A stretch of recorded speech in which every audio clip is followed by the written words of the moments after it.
Hi everybody, it's Dandruff with your news Cartridge for Wednesday, December 30th, 2015. Far Cry Primal has been given an ESRB rating of M for mature, as scenes of sex, mutilation, and torture will be included.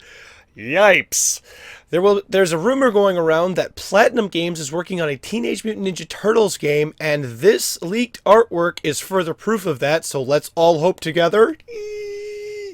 And Koei-Techmo has hinted that the Nintendo NX will be a home console as they compared it to the PS4, but we really won't know anything until 2016.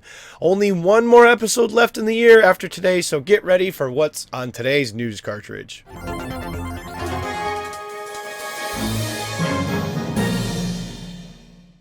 Today's top story, and this is not what I expected at all, is Valve have broken their silence and apologized for the issues on Christmas Day. They go on to explain that about 34,000 users were affected because of an error in caching that was a result of a DDoS attack. Yeah, that's what I didn't see coming.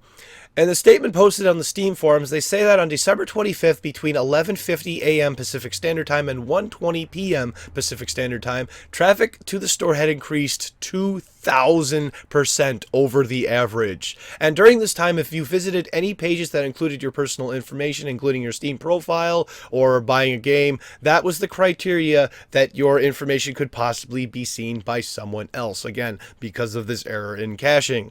As I had said yesterday, I thought it was a hardware issue, and I would be wrong about that, which is fine, but it's nice to see some real explanation for what happened so we don't have to speculate any further. Finally, Valve states that they will continue to work with their web caching partner to try to prevent things like this in the future.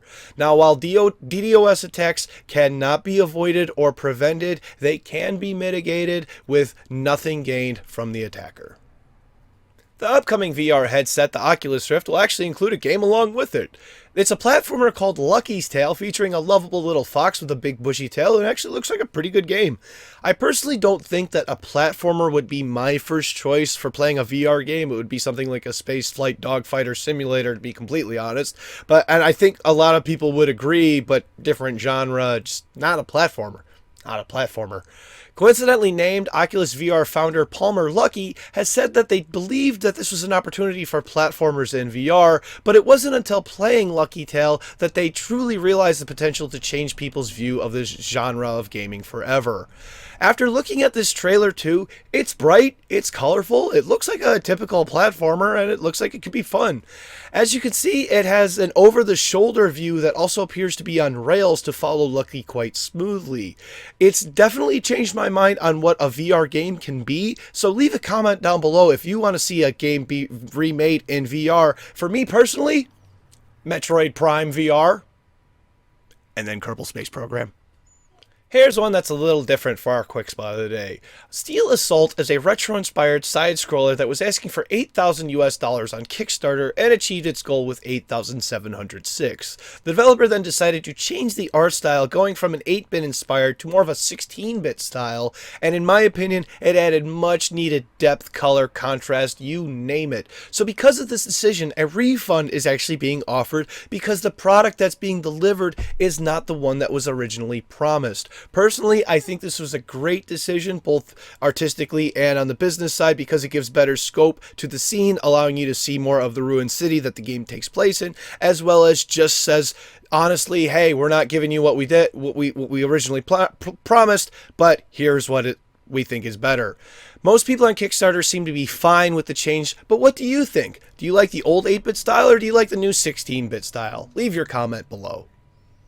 Finally for today, Sony has announced January's free PS Plus games. Debuting on Tuesday on PS4, you will receive the recently remastered Grim Fandango, a point-and-click adventure game, along with Hardware Rivals, a racing action game where you blow your opponents up while you're both in vehicles. On PS3, Dragon Age Origins, which is a fantasy RPG with many tactical elements, and Medal of Honor Warfighter, a first-person shooter, both PS3 games actually coming from EA. And finally, for PS Vita, Nihilumbra, a side-scrolling platformer puzzler, Legends of War Patent, an isometric war game with tanks, and again, Grim Fandango Remastered. Again, you'll have to wait until Tuesday before you get them, so either you have time to renew your subscription to pick these games up, or you can play through the free ones that you got in December. And that means it's time for tomorrow's game releases for PC, Production Inc., and Spec On Yo. back to the USSR 2.0. Thank you very much, everybody. This has been News Cartridge. I am Dandruff, and I will see you tomorrow. And what is Ganondorf's favorite food? Sausage links.